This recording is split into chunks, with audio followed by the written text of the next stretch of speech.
dia a quem ainda não cumprimentei. Queria agradecer o convite para participar desse tipo de atividade que eu acho que é a salvação das ciências humanas. A Luciana não gosta que fala ciências humanas. Ciências humanas que incorpora ciências sociais, incorpora ciências do espírito, humanidades, enfim. É a salvação. O diálogo interdisciplinar, ele não é apenas uma idiosincrasia ou uma possibilidade. O modo como o mapa disciplinar das ciências humanas foi montado é um modo letal para essas próprias ciências, que obedece o modelo das ciências da natureza. É um cientificismo primário, mas que ainda é cultivado, que tem muito prestígio nas instituições financiadoras, enfim, está incorporado na nossa cultura e a necessidade de se combater isso. Então, eu entendo assim esse nosso diálogo, não é simplesmente uma possibilidade de trocas entre áreas que eventualmente tenham afinidade. É um programa mesmo, é um projeto de reconstituição dos saberes nessa área. É pretensioso, mas, enfim, não é porque é pretensioso que não é correto. Bom, então, eu queria agradecer muito de estar aqui, a Luciana, a Lívia, muito bom estar aqui com o Carlos Salazar, Sala, vou te chamar assim, e também fico muito confortável, feliz aqui de poder desformalizar esse tipo de apresentação, porque não aguento mais, assim, aguento mais um dos problemas desse confinamento, problema não, mas uma das coisas que levaram à exaustão nesse confinamento, esse formato e essa impossibilidade. Talvez é que o presencial, ele nos ajuda na informalidade, nas relações mais afetuosas, mais diretas. Esse meio não, né? Então, vamos ver. Vamos. Bom, o convite foi feito para que, no meu caso, para que eu falasse da chamada, desse termo que ainda não tem tanta ressonância nem conhecimento, a hiperespacialidade. Bom, eu queria começar, vou afirmar aqui, é algo que está se estruturando nos espaços das nossas vidas, nos nossos espaços de vida. Os nossos espaços de vida é o termo que eu vou usar, mas que é correlato a espaço banal, que o Sala já discutiu aqui. Há uma dimensão nova se estruturando nesses espaços que é bem capturado pelo termo hiperespacialidade. Mas antes de chegar nele, eu queria fazer uma rápida introdução.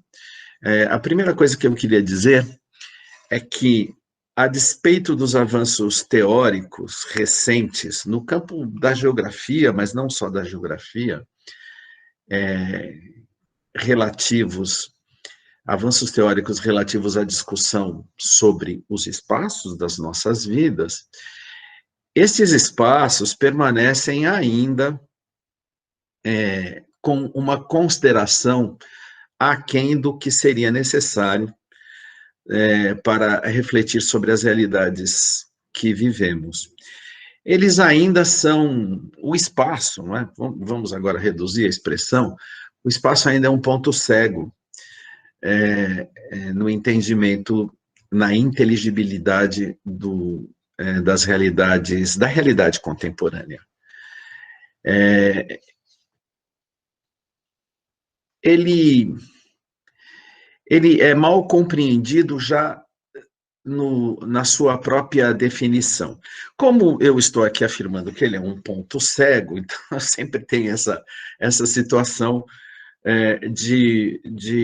então, voltarmos para as definições elementares. Eu não vou argumentar que ele é um ponto cego e vou sair falando de coisas sem antes organizar alguns pressupostos, especialmente, bom, se ele é um ponto cego e se ele não é levado em consideração suficiente, de alguma maneira, trata-se de uma discussão que não circula, que não frequenta os diversos ambientes. Eu diria que ele é um ponto cego mesmo no mundo dos geógrafos, viu? Não é aquela coisa assim, nós temos aqui uma formulinha mágica, descobrimos algo que ajuda a elucidar a realidade, mas está sob o nosso domínio e estamos aqui querendo divulgar, não é não, é um ponto cego para nós também. A própria ciência geográfica, que é um bololô, uma confusão infinita, que mistura ciências da natureza, ciências humanas, correntes de pensamento, e talvez seja, no âmbito disciplinar, a mais confusa das situações epistemológicas que podemos encontrar. Nesse âmbito, então, no âmbito disciplinar da geografia, não se sabe muito bem como integrar a discussão e a teoria do espaço numa discussão social mais ampla, na discussão da realidade. Então, é um ponto cego para nós também, nós, os geógrafos, vamos dizer assim. Bom, mas acho que há avanços, e o avanço fundamental, que pode ser expresso por diversas linguagens, por diversos autores, isso também é uma bagunça, não sei se vocês sentem isso. Eventualmente nós enxergamos autores diversos, indo na mesma direção, mas como usam linguagens diferentes, são rivais entre si, ficam se degladiando, em busca de divergência, quando o conjunto está enxergando mais ou menos a mesma coisa e há convergência. É um problema de linguagem, vocês é que devem resolver isto, porque se eu digo espaços das nossas vidas, eu pertenço a uma corrente rival a quem diz espaço banal. E nós estamos dizendo a mesma coisa. Bom, isso aspas, fecha aspas. Então, o fundamental, o avanço fundamental que houve no interior da geografia é um avanço que permite integrar as nossas elaborações ao discurso social de uma maneira mais ampla. Sair de um nicho, isto é, dar status ao espaço como um elemento explicativo ou interpretativo importante, que é um ponto cego, mas é importante na interpretação do conjunto social. Por quê? Porque os espaços da nossa vida, eles estão encarnados nas relações sociais. Não existem relações sociais abstratas, relações sociais, todas as relações sociais sem a incorporação nos espaços das nossas vidas, é por intermédio dos espaços das nossas vidas, do espaço geográfico, do espaço, podemos denominar como quisermos, é por intermédio do espaço que as relações sociais se desenvolvem. Tal como os espaços são produzidos, eles vão inflexionar as relações sociais. Há espaços organizados de modo a propiciar o encontro, a eliminar as distâncias, cultivar a copresença. Espaços organizados desta forma produzem relações sociais de integração social.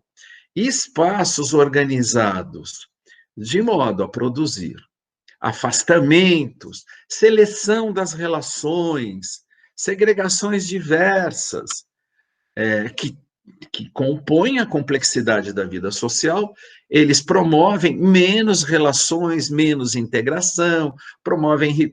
Bom, simples, os espaços das nossas vidas, eles participam e devem participar, portanto, legitimamente em termos epistemológicos, participam integralmente do conjunto das relações sociais.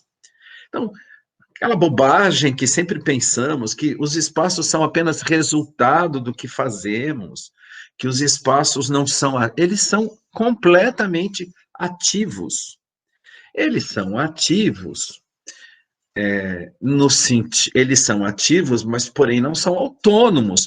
São ativos porque eles expressam, de alguma maneira, a intencionalidade do que os produtores, a intencionalidade que os produtores instalaram como substância destes espaços. Ninguém constrói um condomínio fechado sem a intenção que este condomínio fechado segregue, selecione, separe, organize as relações de uma determinada maneira. Então, o espaço, neste momento, está expressando uma intencionalidade. Mas nem sempre isso acontece. Vocês que discutem no transmitir sabem muito bem que essa intencionalidade não se realiza puramente porque estamos incluídos numa complexidade fantástica e as consequências do que fazemos fogem do nosso controle e operam de uma maneira aí, quem sabe, com uma certa autonomia. Mas, enfim, então, esse é um primeiro comentário que eu queria me referir, que eu queria dizer a respeito dos espaços das nossas vidas.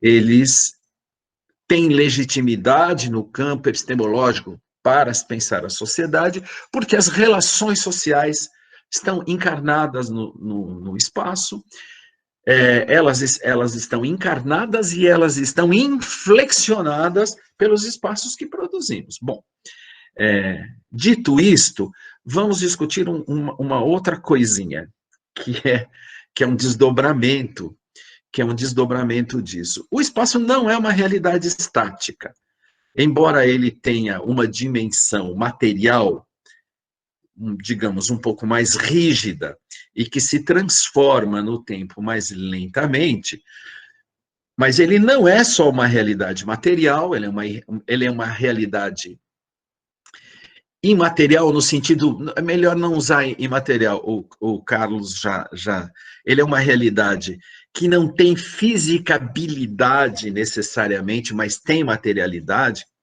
que é um outro entendimento, mas o espaço não é uma realidade estática, embora ele não se transforme na sua fisicabilidade com uma velocidade, bom, isso vai variar historicamente, mas tem uma rigidez ali. Mas ele é produzido constantemente e ele não é estático porque ele é o espaço das nossas vidas. Nós não vivemos no espaço, e aí nós vamos enxergar onde está a dinâmica. Nós não vivemos no espaço, nós vivemos com o espaço. Nós vivemos com o espaço. E ao desenvolver a nossa vida, nós imprimimos neste espaço, e este espaço se inflexiona sobre nossas relações, nós imprimimos neste espaço novos usos, novos sentidos e transformações, o tempo todo. Então, ele tem um dinamismo, porque a mudança de usos é uma mudança espacial, mesmo que não haja uma mudança física. Então, vivemos com os espaços. O modo de nós nos inserirmos na vida social se dá por intermédio dessa nossa relação com os espaços. E a melhor maneira de expressar essa inserção social que fazemos por intermédio dos espaços é o conceito, eu não sei se é a melhor maneira de expressar, mas há um conceito que busca captar isto, que é o conceito de espacialidade. Espacialidade não é sinônimo de espaço, espacialidade são as nossas práticas espaciais. O que fazemos com os espaços?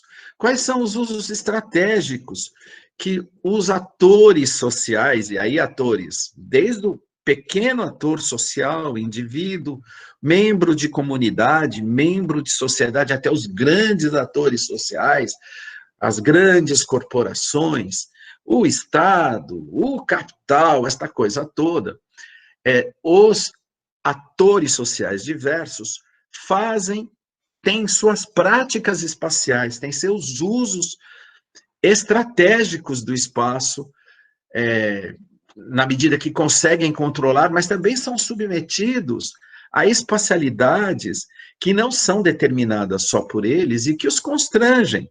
Então, a ideia de espacialidade é a ideia das práticas sociais que realizamos com o espaço e que nos permite e que nos demonstram a forma como nos inserimos na vida social. Podemos dizer que a vida social, uma maneira diferente de dizer, que a vida social também é, ou eventualmente nada mais é, do que um arranjo de espacialidades nos diversos atores sociais, dessa diversidade toda que existe. Então, aqui eu vou dar aqui um conjunto de exemplos de como a espacialidade talvez seja algo a se observar com mais atenção do que até hoje foi observado, do que a própria configuração estática do espaço. A espacialidade, digamos, é o espaço, somos nós com o espaço em ação. Também posso dizer que é um sistema de objetos e um sistema de ações em dinâmica, na sua dinâmica. E isso não me coloca numa escola diferente para voltar aqui, só porque os termos são outros. A espacialidade, vamos pensar na espacialidade fundamental, nos espaços e nas espacialidades fundamentais da vida contemporânea, que são as cidades, que é o mundo urbano. O mundo urbano é um mundo onde o espaço promove, a sociedade, os espaços construídos, promovem uma vida em copresença, para usar uma palavra que já usamos aqui hoje nos bastidores.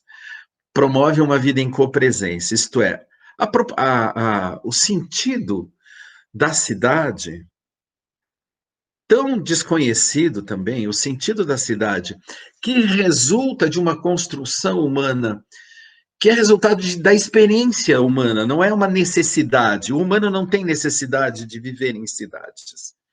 O humano não tem isso não é algo que naturalmente ou ontologicamente estava pré-determinado no humano. O humano, pela sua experiência histórica, longuíssima e diversa, chega a essa configuração porque enxerga vantagens nessa configuração. E essa configuração tem como essência, como seu sentido, eliminar até onde consegue as distâncias geográficas e construir, portanto, um espaço que multiplica infinitamente as relações entre os humanos e os objetos que eles produzem. É o ambiente de exposição do humano ao máximo de interações possíveis e ao máximo dos objetos e das construções culturais, físicas ou não físicas, que estão incorporadas nesse dispositivo imensamente complexo que nós chamamos de cidade. O humano enxergou, por experiência, vantagens, construiu toda uma cultura e passa a viver em cidades. A vida em copresença nas cidades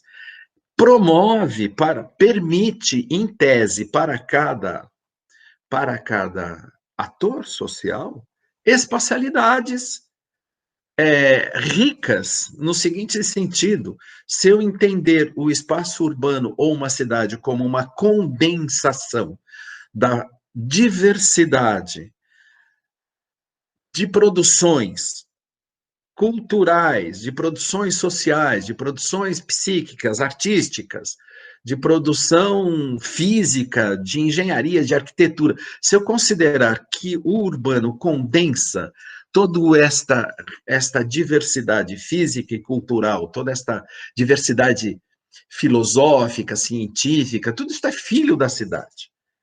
Se eu considerar que a cidade de fato condensa tudo isso, viver numa cidade e poder praticar espacialidades que me deem acesso a tudo isto é o que, digamos, o que nós podemos dizer que é viver plenamente a vida da sociedade moderna. Acontece que estas espacialidades, aí volto ao conceito de espacialidade, acontece que essas espacialidades, elas não são praticáveis e realizáveis igualmente por qualquer ator social dentro de uma cidade. Uma maneira de se constranger e uma maneira de se reprimir, digamos, toda a energia produtiva, social de uma cidade é constranger as espacialidades. Então, temos exemplos clássicos, mas os exemplos clássicos servem apenas para ilustrar o conceito, porque nós podemos enxergar os limites das espacialidades de cada um, mesmo sem as situações muito marcadas, como nos exemplos clássicos. Exemplo clássico, o apartheid em Joanesburgo, por exemplo, na África do Sul, que limitava a espacialidade da população negra dentro da cidade. Limitava e organizava, o Estado limitava e organizava. Pode ir até ali, pode ir só de ônibus ou sentar no ônibus só ali, só aqui, só nos horários tais. Então, não há uma espacialidade controlada, estruturada e organizada pelo Estado, no caso, pelo Estado repressor. Esse é um exemplo clássico de certos grupos sociais tinham espacialidades mais livres, mas as espacialidades podem ser constrangidas de outras formas. Por exemplo, pensemos no caso dos deficientes, das pessoas com deficiência, que têm deficiência de mobilidade, por exemplo. Uma cidade, conforme a posição que a pessoa está na cidade, ou conforme a cidade se organiza, uma cidade permite espacialidades mais amplas ou menos amplas, mas não é só apenas circular ou não circular na cidade. Entendam esse circular e não circular, inserir-se na vida social, estar mais integrado na vida social, estar menos integrado. Mas esse ainda é um exemplo muito clássico também, a mobilidade, a possibilidade das pessoas com deficiência, que têm problemas de mobilidade, circularem ou não na cidade. Mas evidentemente, se nós pegarmos uma cidade como São Paulo, todo mundo tem na mente mais ou menos como ela se estrutura, ou numa cidade como do Rio de Janeiro, os grupos sociais têm capacidade diferentes de praticar suas espacialidades. Então, a população pobre, jovem, da periferia, das regiões periféricas, que jamais foram para o centro da cidade, são constrangidas em dupla dimensão. São constrangidas, eventualmente, pela própria repressão, que fica de olho e que pode constrangê-los, mas são reprimidos pela sua própria inibição social de circular em ambientes que notoriamente enxergam como ambientes que não lhes pertencem. Isso constrange a sua espacialidade. Vou dar exemplo. Eu conheço vários depoimentos, porque tem inclusive o meu, de pessoas que entraram na corte da USP, como a Luciana gosta de falar, não sei se eu estou na corte uspiana, que no primeiro dia de aulas, assim, depois que tem medo de entrar naquele lugar, não sabem como se mover. Conheço muita gente que na primeira semana pegava o ônibus e voltava para casa, tinha inibição, não se sentia, não era um ambiente onde ela não tinha espacialidade com desembaraço suficiente para circular em qualquer ambiente, se sentir inibido. Isso é um dado forte de inibição social que constrange as espacialidades. É evidente que as espacialidades são constrangidas também pela infraestrutura da cidade. Conforme a posição da cidade em que estou, realizo espacialidades mais amplas, pratico o espaço de uma maneira mais plena, ou pratico de uma maneira mais restrita, conforme a posição que estou. Mas o problema é menos infraestrutural, embora esse problema pese, mas ele tem mais um outro caráter, é um caráter de é um caráter, também tem uma dimensão que é aprender, desenvolver, criar um capital espacial de saber operar os espaços da minha cidade, do meu lugar, não é? Que alguns sabem mais que outros, e que, portanto, se inserem socialmente na vida plena da cidade de uma maneira mais eficiente, digamos. Então, este capital espacial, que é o capital espacial, digamos, que a pessoa mais antiga da cidade, mais safa, já conhece os caminhos, onde é perigoso, onde não é perigoso, onde ela pode se livrar de uma dada repressão, onde ela será mais bem. Esse saber é um saber que também vamos incluir na capacidade ou na espacialidade de cada indivíduo.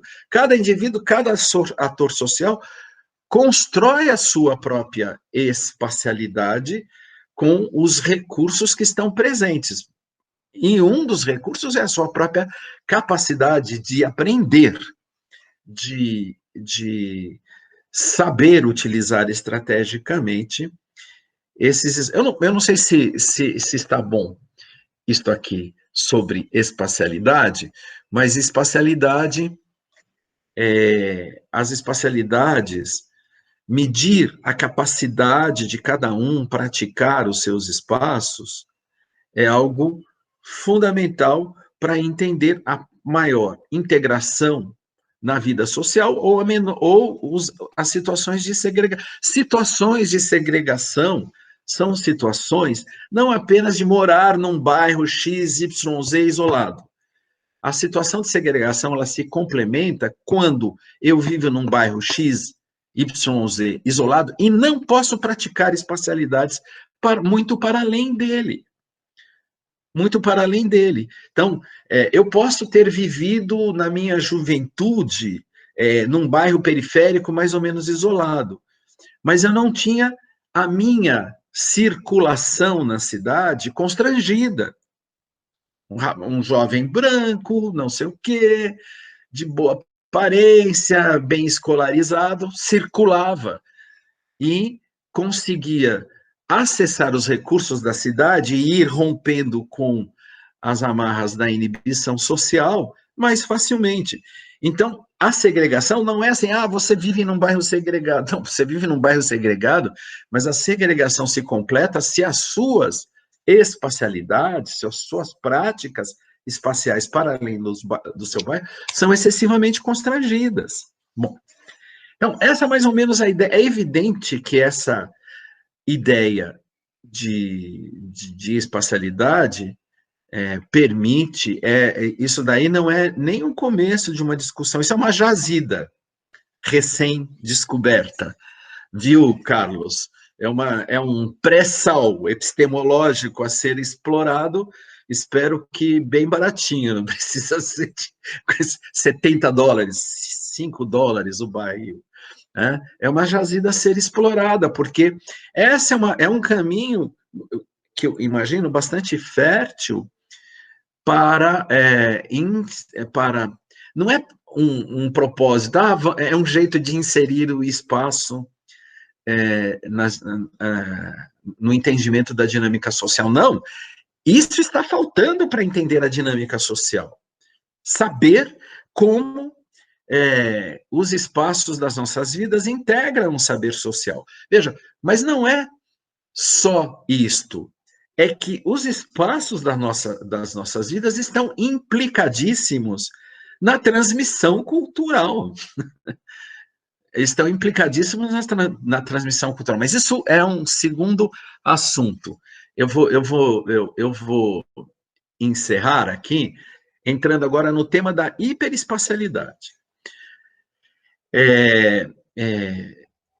Eu queria primeiro que vocês compreendessem o termo da hiperespacialidade, acho que fica mais interessante, no sentido duplo que existe na própria expressão. Hiper no sentido de ampliação significativa das espacialidades e hiper no sentido de hiperlink, numa metáfora com os espaços digitais. Então, só um pequeno preâmbulo para ir rapidamente fechando esse comentário geral. O preâmbulo é o seguinte: as espacialidades, elas são constrangidas. Eu me referi aqui a um conjunto de constrangimentos e de possibilidades de se realizar a espacialidade, de constrangimentos que estão presentes na própria estrutura espacial da cidade e na estrutura social da cidade. É evidente que a espacialidade de um jovem negro é diferente da espacialidade de um jovem branco. Isso é uma herança que trazemos, uma herança maldita da qual não nos livramos e que, evidentemente, está presente nas cidades. Então, há constrangimentos do ponto de vista espacial, inibição, falta de mobilidade e constrangimentos desse tipo. Maior ou menor conhecimento, mais ou menos capital espacial. É boa essa expressão, capital espacial, no sentido bourdieuiano, eu não sei falar isso, bourdieusiano, Pierre Bourdieu. Mas ele não pensou nisso, não. Isso aí é apenas uma metáfora com as ideias dele lá. Mas há um outro constrangimento para as nossas espacialidades, e esse constrangimento é que permite definir o que é hiperespacialidade, que é o constrangimento temporal. A vida numa cidade permite espacialidades, mas essas espacialidades têm um limite mais amplo, que é o limite do tempo, é o limite do que cabe num dia. As minhas espacialidades, elas são espacialidades que devem caber e que cabem não só nos limites espaciais da cidade, mas nos limites temporais. E o que é o limite temporal de uma jornada dentro da cidade? É o que nós chamamos de cotidiano. As espacialidades que cabem no cotidiano são espacialidades, é a minha rede de espacialidades que cabem numa jornada, que eu vou construindo nas jornadas, mas que cabem numa jornada conforme os meios que eu tenho. A minha espacialidade não é uma espacialidade que cobre a cidade inteira. Nem o meu capital espacial cobre a cidade inteira de cada indivíduo. Mesmo por conta de que o modo como as jornadas ou como o cotidiano me permite viver, eu não consigo ir para além de certos limites, de certa constituição de uma dada rede. Eu não consigo inserir nas minhas espacialidades cotidianas viagens constantes ao Rio de Janeiro, a São Carlos. Quando, em tese, eu faço isso, eu rompo, eu saio do cotidiano.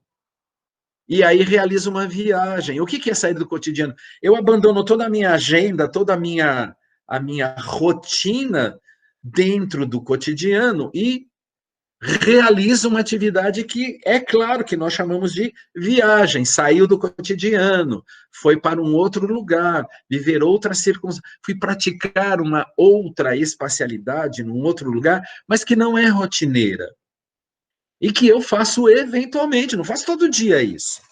Todo dia é o meu cotidiano, dentro da cidade. Bom, então, esse entendimento de que as espacialidades estão do indivíduo, as espacialidades correntes, rotineiras, estão inseridas tem uma limitação espacial, social, e elas encerram e formatam o que nós chamamos de cotidiano. Quando saímos dessa rotina, saímos fora do cotidiano, nós estamos tendo uma relação com outro espaço. Aí já não é mais copresença, aí é coespacialidade. E é eventual. Certo? É eventual. É isso que eu queria deixar registrado. É eventual. Era eventual. Não é mais. E aí nós entramos no terreno, talvez na melhor definição, do que é a hiperespacialidade.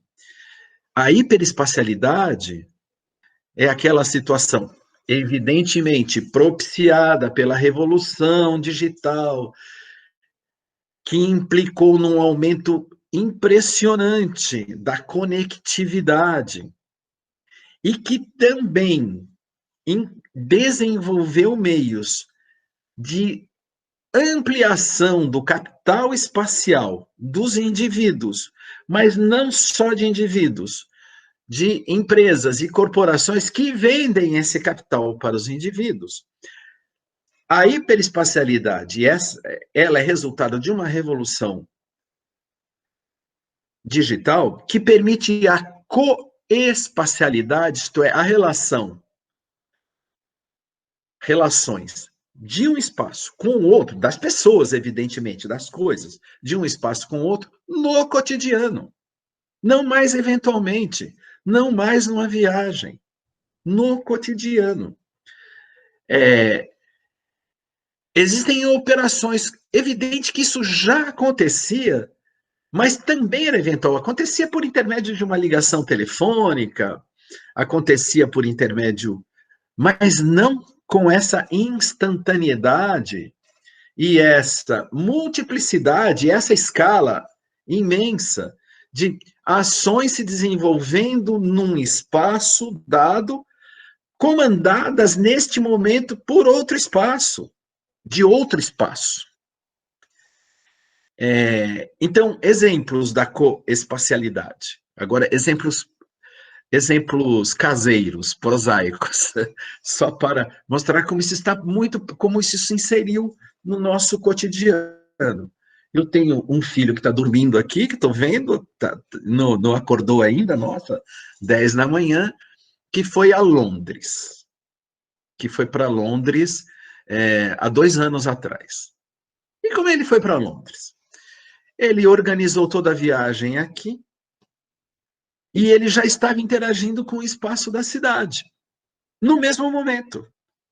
Quando ele chega lá, ele desce no aeroporto, ele sabe exatamente para que lado virar e o guichê onde ele vai buscar, não sei o que, que estação ele vai descer, está tudo sob controle. Ele já tem um capital espacial sobre um lugar que ele jamais tinha ido, mas um capital espacial adquirido pagou para isso também. Né? Tem empresas que realizam essa mediação e te vendem esse capital espacial. Mas pelo espaço digital, ele já enxergou, já delimitou e já fez as aquisições aqui dos ingressos, queria assistir jogo de futebol, de não sei o quê. Não hesitou nenhum momento, chegou no tempo pensado, como chama, no hostel que ele ia se instalar. Exatamente. Então, um controle absoluto que é uma relação entre dois espaços, comandada de um espaço e depois exercida no outro espaço por uma única pessoa, mas pode estar acontecendo com duas, não é? Que está absolutamente inserida no cotidiano, que não era possível. Então, estamos aí diante de um exemplo da hiperespacialidade. Eu consigo inserir, integrar no meu cotidiano uma relação de coespacialidade também, e não apenas de copresença. Bom, isso tem infinitos desdobramentos, isso aí, a hiperespacialidade, se a espacialidade é uma jazida de petróleo, vamos dizer assim, a hiperespacialidade é uma jazida de alguma coisa que ainda não conhecemos e que talvez venha a ser muito útil para ser explorada. Então, é uma fonte de energia limpa, que resolve todos os nossos problemas e que acaba com o aquecimento global, que resolve tudo, é uma fonte desse tipo. Então, vejam alguns outros exemplos bastante prosaicos. Hoje é perfeitamente possível alguém chegar numa cidade absolutamente estranha e imediatamente sair dirigindo um táxi, que é um Uber, não é? Com controle total sobre a cidade. Quer dizer, não é ele que tem o controle. Quem tem o controle é a empresa que vai mediar. A ideia de mediação, que vocês devem adorar, a ideia de mediação, ela é fundamental no tema da hiperespacialidade, porque se as espacialidades são realizadas em copresença, são contatos físicos, a hiperespacialidade tem na mediação a sua operacionalização. Bom, então, o modo como...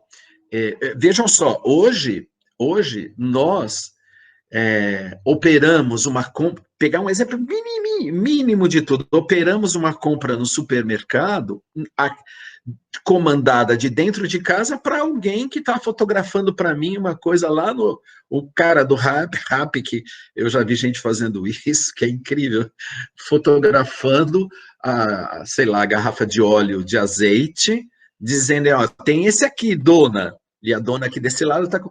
São dois espaços, quer dizer, estamos dentro de uma mesma cidade, mas estamos fora da rede tradicional de espacialidade daquela pessoa, porque ela conseguiu mobilizar, pagando certamente, mobilizando outras pessoas, conseguiu introduzir,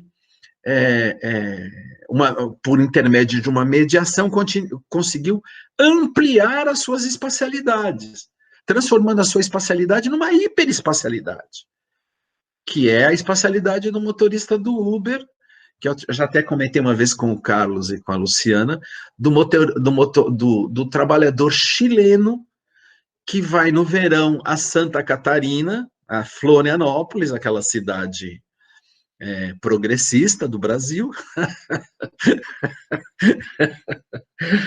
vai a Florianópolis, chega naquela cidade absolutamente estranha, e é realmente uma cidade estranha, até para quem mora lá, e que sai dirigindo um Uber.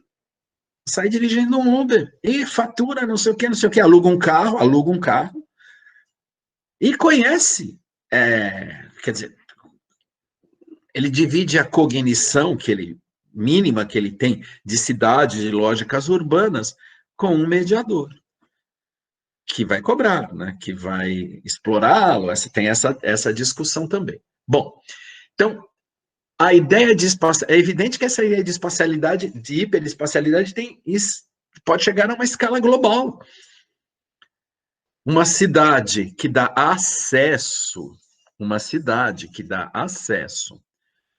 a um conjunto de meios para a pessoa praticar a sua hiperespacialidade, e uma cidade que já condensa uma diversidade, te dá acesso ao mundo. Aliás, o mundo é ela própria, é esse hiperlugar.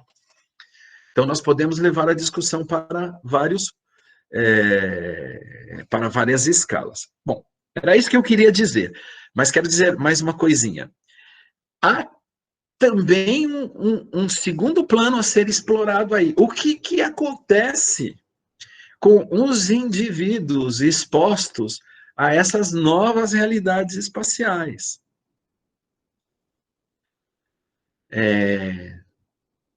Como se dá a construção, digamos, de que maneira essa nova condição espacial participará da formação das personalidades individuais, participará das personalidades individuais, dos grupos, da atmosfera cultural, da atmosfera política. É possível vincular, é possível trazer essa elaboração para discutir, inclusive, a crise política que vivemos no Brasil, na medida em que a discussão política, o confronto político, as relações sociais estão agora muito marcadas por isso que estamos chamando aqui de hiperespacialidade, que de alguma maneira é uma fusão do espaço das nossas vidas, que agora na verdade, o espaço das nossas vidas agora é o espaço físico das cidades fundido ao espaço digital, fundido, formando um contínuo. Bom, era isto que eu queria dizer. Eu não sei se vocês perderam alguma coisa, porque eu estou vendo que a minha, se deu para ouvir tudo, porque a minha conexão está aqui meio balançando, oscilando. A minha hiperespacialidade aqui oscilou um pouco. Mas era Não, isso, gente.